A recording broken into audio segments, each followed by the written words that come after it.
Bismillahirrahmanirrahim. Assalamualaikum warahmatullahi wabarakatuh.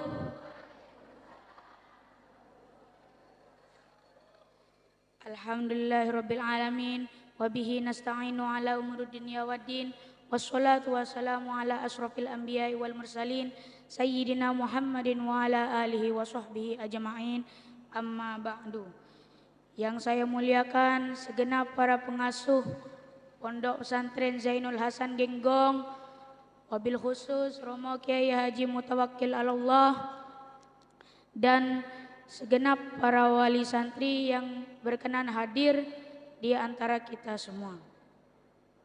Yang saya hormati pengasuh Pondok Pesantren Raudatul Hasaniyah 1, dan yang saya cintai dan banggakan segenap para wali santri Pondok Raudatul Hasaniyah 1 Genggong. Dan tak lupa segenap para panitia dan pengajar Pondok Raudatul Hasaniyah 1 yang semoga selalu diberikan ketabahan dan kekuatan dalam mengajar anak didik santri yang berada di Pondok Pesantren Zainul Hasan Genggong. Hadirin yang berbahagia, ketika kita berbicara tentang sabar, pastinya tidak luput dari keteladanan yang diajarkan oleh para nabi dan rasul. Karena sabar merupakan adat kebiasaan yang dibawakan oleh para nabi dan rasul kita. Jika sabar itu menjadi adat kebiasaan para nabi dan rasul, maka para wali yang notabene-nya menjadi pengikut jejak para nabi dan rasul itu menjadikan sabar sebagai perhiasan dalam hati.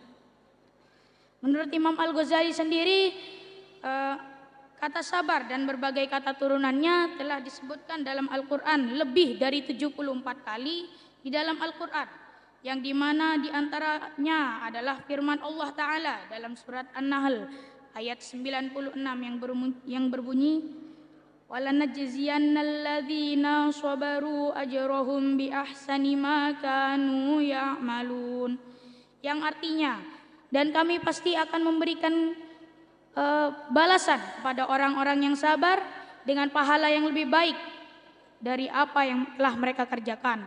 Di sini kita bisa petik dari firman Allah Ta'ala tersebut bahwa kita itu harus sabar dengan segala cobaan yang diberikan kepada Allah Subhanahu wa Ta'ala, entah dari fisik maupun dari zahir batin, ya.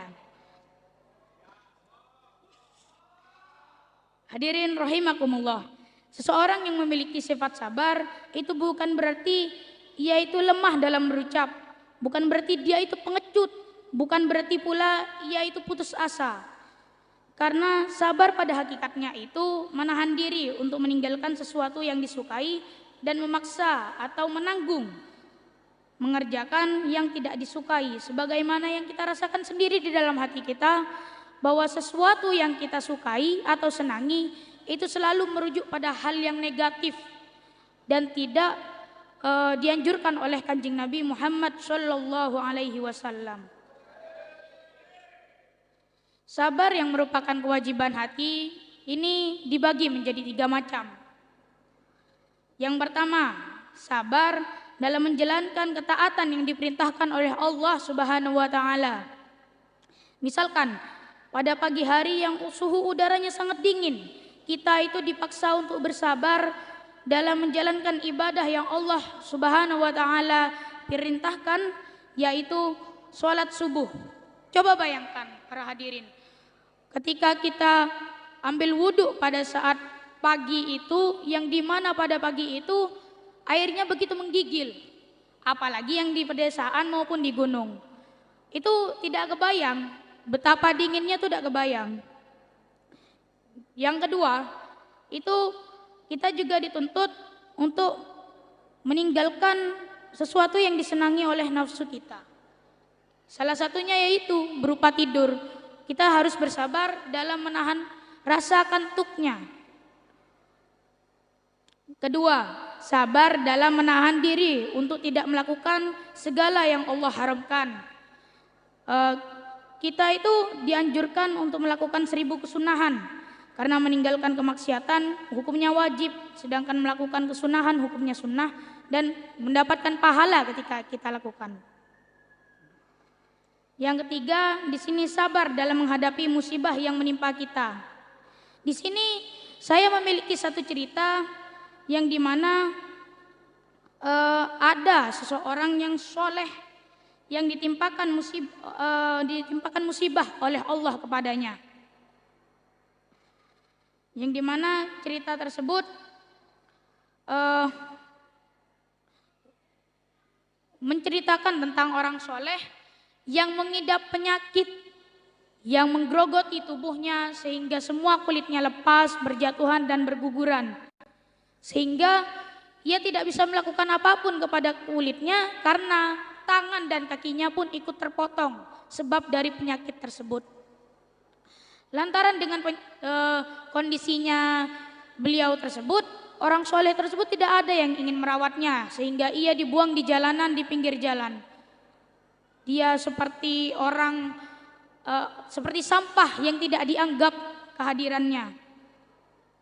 Suatu hari ada beberapa orang yang lewat di depan orang soleh tersebut, maka lantas mereka berkata, Masya Allah,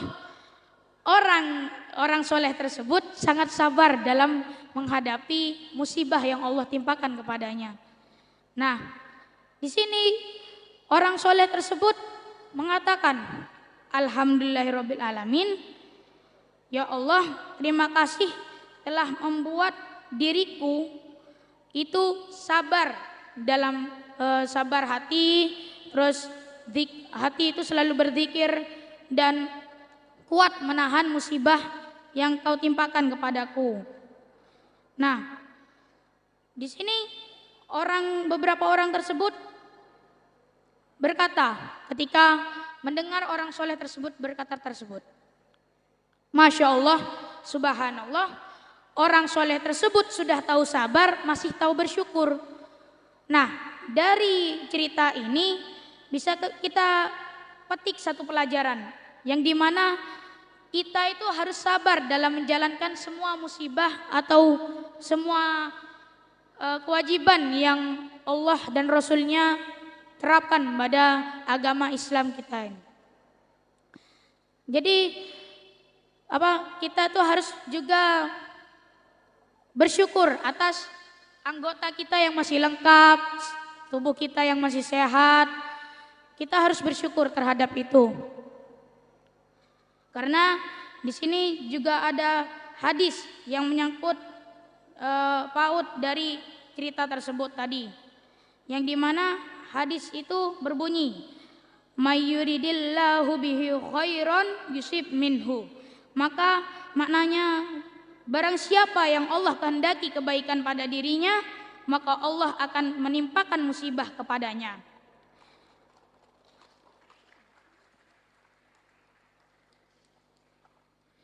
Di sini juga yang saya tahu dari beliau Al-Habib Umar bin Mutahhar, yang dimana sabar dari para nabi itu dibagi menjadi dua. Yang dimana di sini ada sabar Nabi Yusuf dan sabarnya Nabi Ayub. Sabarnya Nabi Yusuf itu sabar akan direndahkan harga dirinya, sedangkan Nabi Ayub itu sabar dalam kehilangan anggota keluarganya, ataupun mau tidak mau harus mau. Jadi apa yang Allah telah kehendaki kepada kita itu kita harus mau menerimanya.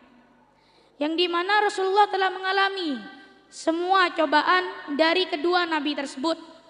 Yang dimana salah satu contohnya pada sabar Nabi Yusuf, Kanjeng Nabi SAW itu direndahkan seperti ditendang, dipukul, diludahi. Kita tidak bisa membayangkan betapa direndahkan harga dirinya seorang Rasul di mata umat Islam. Terus sabar yang diuji kepada Rasulullah SAW dalam kategori sabar Nabi Ayub merupakan kehilangan keluarga yang dimana Nabi Ayub kehilangan hampir seluruh anggota keluarganya, sedangkan baginda Nabi Rasulullah Shallallahu Alaihi Wasallam itu kehilangan Siti Khadijah dan Sayyidina Abdul Muthalib. Maka coba kita renungi dan bandingkan atas musibah yang kita hadapi. Itu jauh lebih ringan dari apa yang telah dialami oleh orang solih dan kanjeng Nabi. Tentunya tidak sebanding dengan mereka yang kesabarannya itu sangat sabar dalam menghadapi musibah. Sedangkan sampean kalau ada anaknya mengeluh ya langsung disambangi, padahal mengeluhnya cuma sedikit, paling cuma gak salah gudik ya paling langsung disambangi. Itu padahal tidak bermasalah. Ya, mungkin sekian dari kami. Mohon maaf jika ada keluputan kata. Wassalamualaikum warahmatullahi wabarakatuh.